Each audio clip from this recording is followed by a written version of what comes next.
그때 이제 매출이 한 반토막이 났었어요. 그 자회사의 시총이 네. 모회사 시총보다 훨씬 높았어요. 아, 들어온 돈 첫 번째로 네. 돈을 빌려주는 일에다가 그렇죠. 쓰셨네요. 그래서 제가 네. 그때 그 생각을 했죠. 아, 돈은 버는 놈 따로 있고, 네. 쓰는 놈 따로 있다.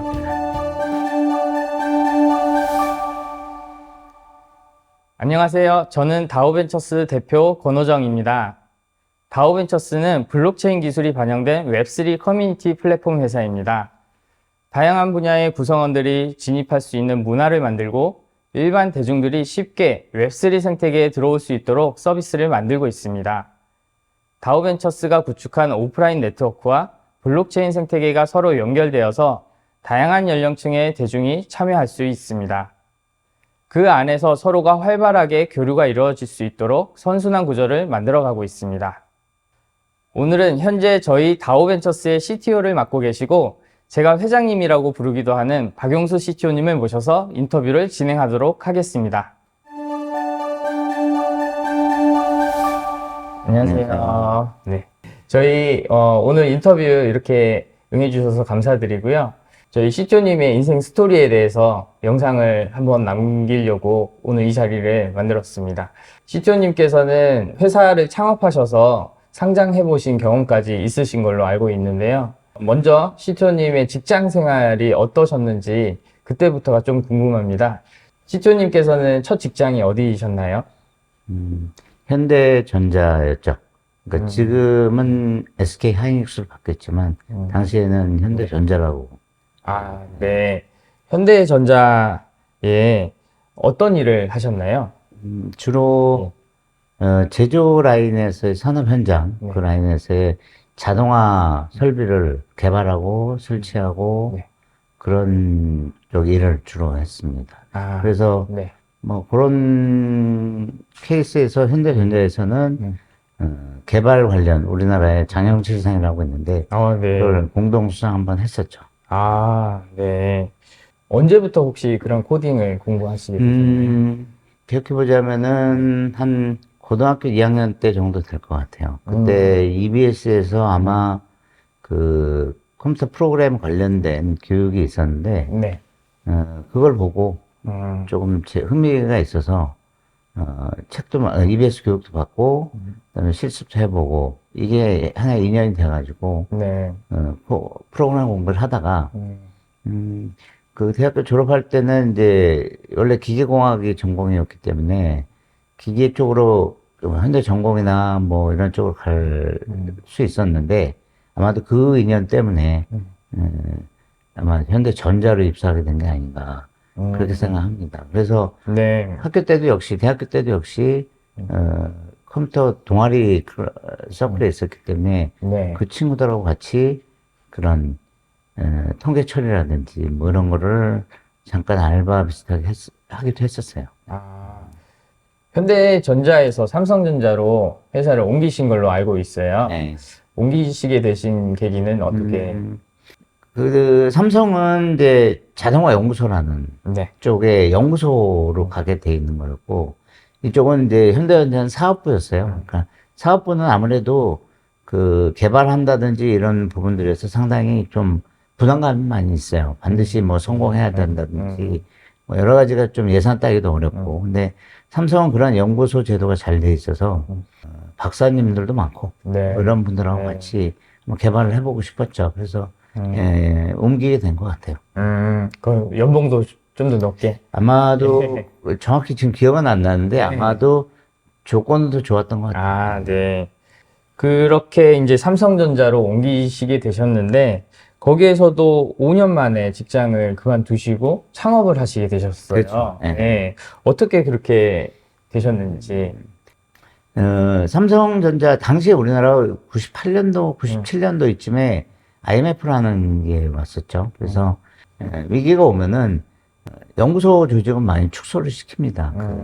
그래서 자동화 연구소에 조직 개편이 많이 일어났고 그런 와중에 이제 저희 그 머신비전 팀에 있는 한 6분이 뭐 이렇게 의기투합해서 하나의 창업을 하게 됐죠. 회사에서도 역시 자동화 연구소에서도 네. 그 스피노프, 일종의 스피노프라고 하는데, 네. 그걸 조금, 장려하는 입장입니다. 네. 그때 나이가 어떻게 되셨죠?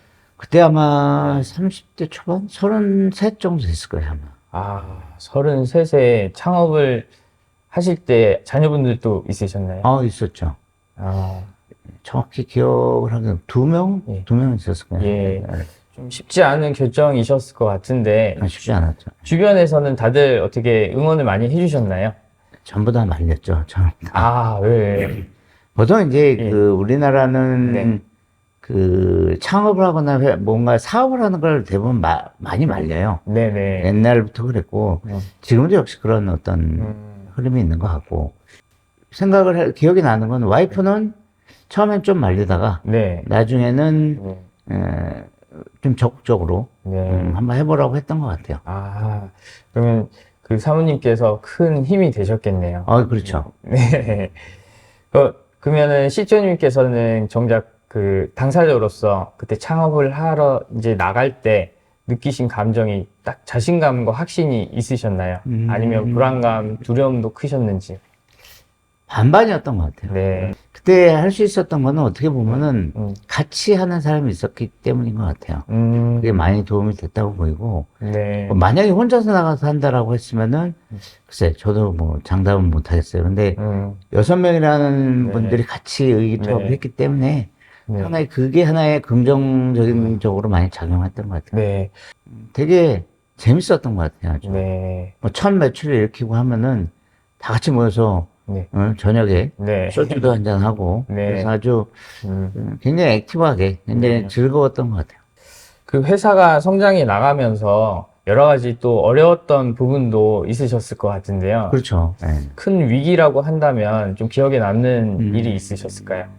정확한 연도는 기억이 안 나는데, 시작하고 한 3년쯤이었던 것 같아요. 네. 보통 나중에 이제 제가 책 좀 읽고 해보니까, 그게 소위 말하는 데스밸리라고 하는 스타트업의 한 2, 3년 사이에 일어나는 하나의 뛰어넘어야 될 하나의 큰 허들이라고 하는데, 그때 이제 매출이 한 반토막이 났었어요.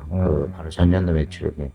그러다 보니까 이제 회사의 돈이 좀 자금적인 압박이 왔고, 코스닥 막 상장할 때, IPO 올라가기 전에, 네. 그렇게 한 2번 정도가 가장 큰 위기라고 생각을 해요, 지금은. 아, 일단 첫 번째 그런 매출 감소가 일어났을 때 그렇죠. 어떻게 그 시기를 극복을 하실 수 있으셨나요? CIC 비슷한 소사장제 또는 컴퍼니에서 그런 형태로 저희가 이제 회사 조직을 운영 바꿨어요. 그래서 한 4개의 사업부로 이렇게 분리해서 각자가 원하는 방향으로 원하는 형태대로 네. 했었어요. 그래서 아마 물값하고 전기값 빼고는 다 나눴으니까요. 아, 그러면은 최종적으로 가져가는 수익도 각자가 다 달랐어요. 그럼요. 네. 각 사업별로 네. 인센티브 제도를 둬서 네. 수익이 나야만 인센티브를 가져가고 그러다 보니까 그 밑에 각 사업부 내에 있는 직원들 각각도 동일 직급이라 하더라도 네. 급여가 달랐어요. 아, 동기부여는 확실히 됐겠네요. 그렇죠. 더 열심히 하면 그렇죠. 더 많은 수익을 낼 수 네. 있고. 상당한 동기부여가 됐죠. 아, 그렇게 해서 어떻게 보면 급감한 매출을. 그렇죠. 한 4, 5년? 5년 정도 걸렸던 것 같은데, 기억에. 네. 꽤 많이 올라왔죠. 오히려 성장했어요, 회사는요. 아, 그래서 네. 저는 지금도 생각에, 네. 스타트업은 네. 철저하리만치 인센티브 제대로 운영이 되다고 보고, 네. 그게 모티브가 가장 큰 것 같아요. 그럼 지금까지 이제 지내오시면서, 살아오시면서, 좀 내가 과거에 이런 선택을 했었으면 더 좋았을 것을 하는 아쉬운 부분이 있으실까요? 하나는 있죠. 회사에서 이제 코스닥을 상장하고 난 뒤에, 네. 남아있는 멤버가 전부, 소위 말하는 엔지니어 출신이라 그러죠. 네. 그러다 보니까 금융을 너무 몰랐던 게 있었던 것 같아요. 그래서 금융을 좀 알았으면은, 좀 다르게 회사가 더 성장하지 않았을까. 그 전에 회사가 이제 현금 보유가 네. 많이 있으셔서 외부에 네. 스타트업에 투자도 하셨다고 그렇죠. 들었어요. 또 그렇죠. 그 회사가 굉장히 잘 됐다고 네. 예, 들었는데. 저희가 이제 기부에서 처음에 초기에 펀딩을 받아갖고 회사가 이렇게 성장했기 때문에 네. 우리도 똑같이 한번 음. 그렇게 스타트업을 키워보자. 음.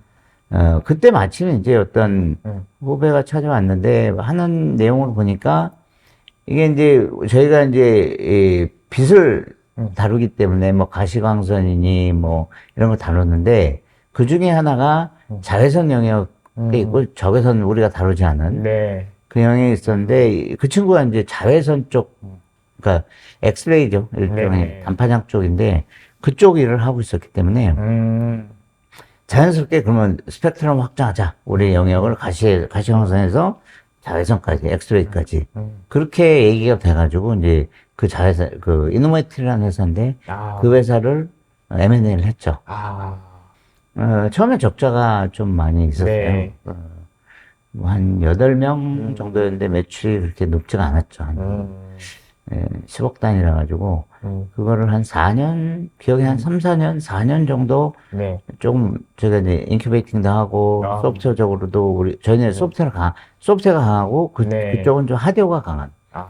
왜냐하면 이제 엑스레이를 하려고 그러면 그 차폐, 엑스레이 차폐 방사능이기 때문에 네. 그런 것들을 그쪽에 기술을 갖고 있었기 때문에 저희가 이제 소프트웨어를 좀 화상치를 도와주고 이러면서 회사를 한 궤도에 올렸죠. 네네. 한 매출 한 40억 정도로 그래서 결국에는 그 회사도 상장이 상장을 했죠. 된 거죠. 저희가 만약에 모회사라고 본다 네. 그러면은 네. 거기가 이제 자회사라고 본다 그러면은 자회사의 시총이 네. 모회사 시총보다 훨씬 높았어요. 아.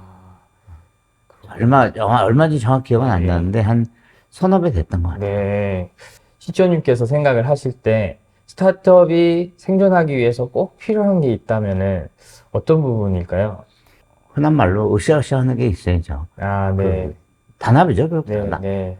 서로 간에 배려해주고 네. 서로 의견을 좀 합의를 많이 하고 네. 뭐 이런 게 가장 중요하다고 보여요. 아, 우리는 좀 네. 그런 게 있는 것 같아요. 서로 막 의견 토론을 하면은 네네. 서로 의견으로 토론을 하면 무슨 큰 싸움 난 줄 많이 아는데 외국은 좀 그렇지 않은 것 같기도 하고요. 외국은 토론 문화가 아주 그렇죠. 우리나라보다는 네. 많이 발달되어 있는 것 같고요. 근데 뭐 그렇죠. 하나의 문화죠. 근데 네. 우리는 익숙하지가 않은 거예요. 배우지를 못했어요. 그렇게 서로 간에 다른 의견을 이렇게 합의를 하고 네. 어떤 네. 하나를 만들어내는 거에 우리는 익숙하지가 않은 거예요. 우리나라는 좀 서로 감정이 상할까봐 그렇죠. 좀 눈치를 보고 네. 자기 얘기를 이렇게 직접적으로 전달하고 표현하는 게 그렇죠. 좀 약한 것 네. 같아요. 그거를 우리는 배려라고 많이 생각하는데 네. 배려는 진정한 배려는 그런 건 아닌 것 같아요. 생각이 다르면 얘기를 해서 네. 서로가 이렇게 생각이 다르구나. 음. 생각이 다르면서도 같이 갈 수 있는 것이 진정한 배려고 진정한 합의가 아닐까 생각해요. 네.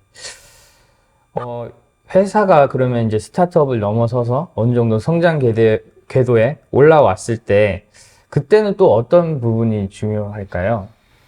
회사의 비전이 아닐까 싶어요. 어떤 경영진이 그때부터는 경영진이 상당히 제 생각에는 중요할 수도 있다고 보는데 미래를 바라보는 거죠. 자꾸 확장하고 더 좋은 그 직원들을 위해서든 뭐 어떤 걸 위해서든 회사가 확장할 수 있는 전략을 많이 갖고 가는 게 경영진으로서 큰 할 일이고 그 어떤 궤도에 올라갔을 때 그게 제일 중요했던 것 같아요. 그 엑싯을 하셨을 때 이제 평생에 보지 못한 돈을 어떻게 보면은 손에 쥐게 되셨는데 그때 기분은 어떠셨나요? 그때를 떠올리면은 좋았는데 사실 막상 돈이 들어오니까 뭐에 써야 될지를 잘 모르겠더라고요. 그런 면이 있었어요. 그러니까 돈은 갈구를 했는데 막상 네. 들어왔을 때 그걸 가지고 들어오자마자 내가 뭘 해야겠다. 막 네. 별의별 생각은 있었지만 막상 돈이 들어오니까 네. 그렇게 잘 안 하게 되더라고요. 요즘. 그때 이제 처음 돈을 받으시고서 하신 일이 어떤 게 있을까요? 기억에 네. 그때 누가 절 찾아왔던 것 같아요. 또 역시 사회에서 하는 후배인데 네. 본인의 회사를 하는데 자금적인 압박을 받으니까 아무래도 작은 기업들은 돈을 이렇게 펀딩하기 쉽지가 않기 때문에 그때 그 친구 도와준 걸 기억하고 있어요. 그 들어온 돈 첫 번째로 예. 돈을 빌려주는 일에다가 그렇죠. 쓰셨네요.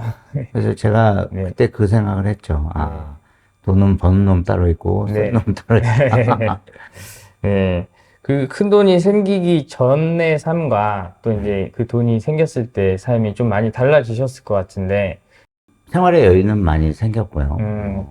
차량도, 예를 들면 뭐 차량도 좀 고급으로 외제차도 한번 타보고 싶었고, 네. 그래서 또 역시 그렇게 타봤고, 네. 뭐 이렇게 했지만 또 하나 걱정은, 애들이 당시에는 아직까지 그렇게 크지는 않았던 것 같아요. 그러니까 그런 걱정이 많이 됐어요.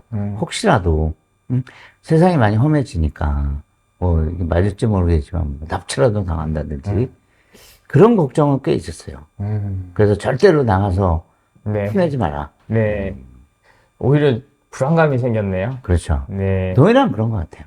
돈은 가지면 가질수록 그거를 어떻게 지키고, 어떻게 유지하고, 또 이런 것들이 사실 꽤 태도가 굉장히 어려워요. 농담을 하더라도 꽤 생각을 하고 농담을 해야 되는. 아, 그러니까 상처가 될 수도 있다는 거죠. 그 사람은.